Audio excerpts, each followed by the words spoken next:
Good morning, students. Welcome to the English class. Today, we are going to know what is helping others.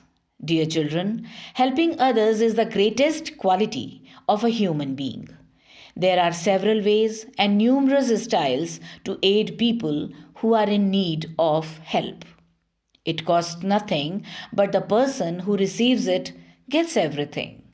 The story, The Elves and the Shoemaker, is written by Jacob and Wilhelm Grimm, who collected fairy tales from around Europe. They are one of the best known storytellers of folk tales. They have shown elf in this story. So, what is an elf? A supernatural creature of folk tales, typically represented as a small, delicate, elusive figure in human form, with pointed ears, magical powers, and a capricious nature. So let's read out. The Elves and the Shoemaker. Once upon a time, there lived a poor shoemaker. Though he was honest and hard-working, he never made enough money. He and his wife ran the household with great difficulty. Sometimes all they had to eat was a piece of bread. The shoemaker saved some money and finally had enough to buy a piece of leather. He could make only one pair of shoes with it. He decided to make the shoes the next day. So he prepared the leather that night and left it ready on the table of his workroom. He slept happily that night, thinking of the pair of shoes he would make the next day. In the morning, after he had a slice of toast for breakfast, he entered his workroom. On his work table stood a beautiful pair of fancy shoes. The shoemaker was completely taken aback. He rushed to call his wife. When he told her what he had seen, she could not believe him. So the shoemaker brought his wife to the room, and she was amazed to see the shoes. The shoemaker took the shoes in his hands, admiring the neat and tidy stitches. He had tears in his eye. He thanked God for this miracle and set the pair on the window shelf. A rich merchant was passing by the shoemaker's window. When he spotted the attractive pair of shoes, he went inside and bought them, paying a handsome price. After such a long time, the shoemaker and his wife had a proper meal that day.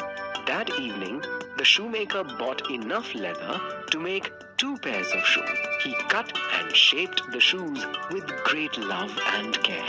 By the end of the evening, he was tired. He laid everything out and left the room. He thought that he would come back the next morning to complete the work. The next morning, the shoemaker woke up early. He bathed and prayed, ate his humble breakfast, and then stepped into the room where he worked. Lo and behold, once again he found 2 stylish pairs of shoes waiting for him on his work table. With a prayer on his lips and a tear in his eye, the shoemaker once again thanked God for his fortune. That day, 2 more rich clients bought the shoes at a very good price. Again, the shoemaker bought more leather and left it in the room. The next day, he found 4 pairs of attractive new shoes on his work table. This went on for some time. Soon, the shoemaker became quite rich. He could buy lots of leather and make many pairs of shoes at once. Before Christmas, the shoemaker's wife suggested they find out who was helping them with the shoes that night. So the couple hid behind the curtain of the workroom and stood in absolute silence. Right after midnight, the window opened and 2 small elves entered the rooms. They were dressed in dirty and torn clothes. They sang and hummed to themselves and worked on the pieces of leather that were sitting on the table. The shoemaker and his wife were so grateful that they nearly came out of their hiding place and thanked them. But they did not move so as not to scare the elves.